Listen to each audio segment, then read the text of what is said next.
जय जिनेन्द्र। प्रणाम। नमो अर्यन्ताणं नमो सिद्धाणं नमो आयर्याणं नमो वैजाणं नमो लोये सौषणं एषोपन्नं कारो सवपापणसणो मंगलारं च शवेशीं कटमं हवै मंगलम। આજે આપણે વાત કરશું જાત્રા।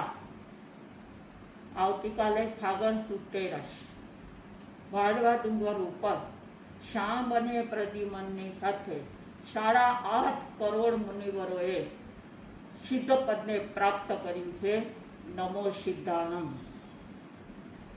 આપણે આઉટ ઓફ ઇન્ડિયા છીએ, પણ પહેલા જાત્રા એટલે શું આપણને ખબર હોવી જોઈએ। જાત્રા એટલે શું? તો કે પોતાની જાતને તારે એને કહેવાય જાત્રા। ભગવાને ઘણા રસ્તા બતાડ્યા છે, દાન, શિયળ, તપ અને ભાવ। આ 4 પ્રકારનો ધર્મ છે। એમાં આપણને જે યોગ્ય લાગે તે આપણે ક્રિયા કરીએ અને આપણે ભગવાનની સાથે એકતાન થઈ જાય અને આપણી જાતને તારીએ એને કહેવાય જાત્રા। નેમનાથ ભગવાનના સમયમાં શ્રી કૃષ્ણ ભગવાનના દીકરા શાંબ અને પ્રદ્યુમન ભગવાન પાસે દેશના સાંભળવા આવે છે અને દીક્ષાના ભાવ થઈ જાય છે અને દીક્ષા લે છે। વાડવા ડુંગર ઉપર ખૂબ સંયમ તપની આરાધના કરી અને આવતીકાલે એટલે કે ફાગણ સુદ તેરસને દિવસે 8.5 કરોડ મુનિવરોએ સિદ્ધ પદને પ્રાપ્ત કર્યું છે। નમો સિદ્ધાણમ। પણ આપણો આખો ધર્મ છે એ ભાવ ઉપર છે। કેવી રીતે? એક નાનું એવું દ્રષ્ટાંત આપું કે એક શેઠ હતા, બહુ ધર્મિષ્ઠ હતા, બહુ જ પૈસાદાર હતા, મોટી મોટી કંપની ચાલતી હતી। હવે એનામાં એક જૈન ભાઈ નોકરી કરતા હતા। હવે એ આવે છે શેઠ પાસે, ઓફિસમાં ખૂબ જ કામ છે, છતાં એ રિક્વેસ્ટ કરે છે કે મને આવતીકાલે જાત્રા કરવા અને રજા આપશો, મને જાત્રા કરવા જવું છે। તો શેઠ બહુ ધર્મિષ્ઠ હતા, એ કે ભલે હું રાત્રે કામ પૂરું કરી લઈશ, પણ તને જાત્રાના ભાવશું ને તું તારે જા। હવે શેઠ નોકર તો બહુ જ ખુશ થઈ જાય છે કે મને છૂટી આપી। તો કે ઊભો, પછી કહે છે કે ઊભા રહે, એટલે ઊભા રહીએ છે। તો એને 501 રૂપિયા એના નોકરને આ ભાઈને આપ્યા અને એણે કીધું કે તું જાત્રાએ જાય છે ને, ઉત્કૃષ્ટ ભાવથી જાત્રા કરજે અને 501 રૂપિયા જાત્રા નિમિત્તે હું તને આપું છું। તો કે ભલે, ખુશ થઈ ગયો। પછી કે ઊભા રહ્યો, પછી એને બીજા 108 રૂપિયા આપ્યા। એને શેઠે કીધું કે આ 108 રૂપિયા છે ને, તમે જાત્રાએ જાઓ છો ને તો મારા વતી ભંડાર પૂરજો।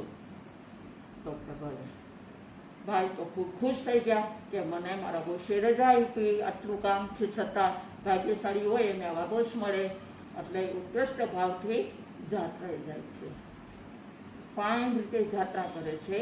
ત્રીજે દિવસે જાત્રા પૂરી થાય અને પાછા ઓફિસે ભાઈ આવે છે, આવી અને શેઠને પગે લાગે છે, પ્રણામ કરે છે કે અંકલ, મને કે આ વખતે ખબર નહીં ઘણી જાત્રા કરી છે, પણ આ વખતે મને જાત્રામાં બહુ મજા આવી, બહુ ઉત્કૃષ્ટ ભાવ હતા, તમે મને બહુ પ્રેમથી જાત્રાએ મોકલ્યો હતો। તો કે સારું, પણ મારા મનમાં 2 પ્રશ્ન રમે છે, તમે મને સમજાવો। તો કે શું? તો કે હું જ્યારે જાત્રાએ ગયો ત્યારે તમે મને 501 રૂપિયા આપ્યા, 500 રૂપિયા આપ્યા, 500 રૂપિયા આપ્યા, તો તમે 500 રૂપિયા કેમ આપ્યા? મને 600 ના આપ્યા, 400 ના આપ્યા, 200 ના આપ્યા અને 500 કેમ આપ્યા? ત્યારે શેઠ સમજાવે છે કે આપણો મહાનમાં મહાન મંત્ર કયો? તો કે નૌકા। નૌકાની અંદર પરમેષ્ઠી કેટલા? તો કે 5 પરમેષ્ઠી છે, એ શુકન મંત્ર છે। આપણે 5 પરમેષ્ઠીને શરણે છીએ, એ નૌકારને શરણે છીએ। નૌકાની અંદર જ આખો જૈન ધર્મ આવી જાય છે। આ બધા આગમસૂત્ર નૌકારમાં જ છે, એટલે આ 5 પરમેષ્ઠી છે, અર્યન, શીખ, આચાર્ય, ઉપાધ્યાય અને સાધુ। આ પાંચ પરમેષ્ઠી છે એટલે 5નો આંકડો શ્રીકંઠ છે, એટલે મેં તને 500 રૂપિયા ખુશીથી આપ્યા છે. તો ભાઈ તો બહુ ખુશ થઈ જાય છે કે કેટલું સરસ સમજાયું એને. તો કે હજી બીજી વાત છે, તમે મને 108 રૂપિયા કેમ આપ્યા?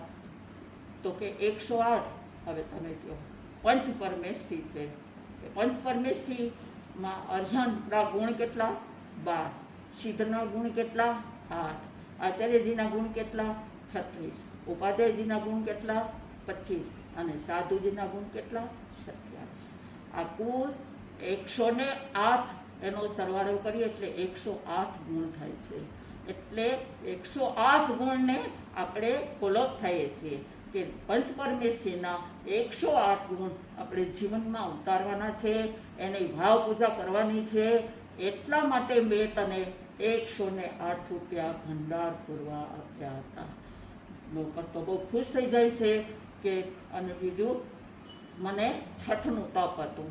વિચાર કરો, ત્યારે આ નોકર શેઠને કહે છે કે હું તો જાત્રા કરવા છે ક્યાં ગયો હતો, પણ તમે તો ઘર બેઠા તપ કર્યું, દાન દીધું, અને આટલો ઉત્કૃષ્ટ ભાવથી તમે આટલું સરસ કર્યું, ધર્મ ધ્યાન કર્યું. તો મને લાગે છે કે આ ભાવયાત્રા, તો તમારી ભાવયાત્રાને હું પ્રણામ કરું છું ને ઉત્કૃષ્ટ ભાવથી અનુમોદના કરું છું. એટલે આમાં કહેવાનો મતલબ એટલો જ છે કે આપણે જ્યાં બેઠા હોય ત્યાં, ભલે આપણે આજે પાલિતાણામાં નથી, પણ આપણે બધા જૈનો આઉટ ઓફ ઇન્ડિયા છીએ, છતાં પણ આપણે ઘરમાં બેસીને પંચ પરમેષ્ઠીની પૂજા કરી, ભાવ પૂજા કરી, ગુણ પૂજા કરી અને આપણે ભાવયાત્રા કરશું તો જરૂર આપણે પણ અનંત પરમાત્માની નજીક જાશું. આને કહેવાય જાત્રા. પોતાની જાતને તારે, એને કહેવાય જાત્રા. આવતીકાલે 8.5 કરોડ મુનિરાજ મોક્ષે ગયા છે, તો આપણે આવતીકાલે નમો સિદ્ધાણમ ની માળા કરવાની અને નમો જીણાણમના મનમાં જાપ કરશું અને ભાવયાત્રા કરી, ભાવ પૂજા કરી, ગુણ પૂજા કરી અને આપણે પણ યાત્રા કરશું અને ભગવાનને શરણે જાશું. જય જિનેન્દ્ર.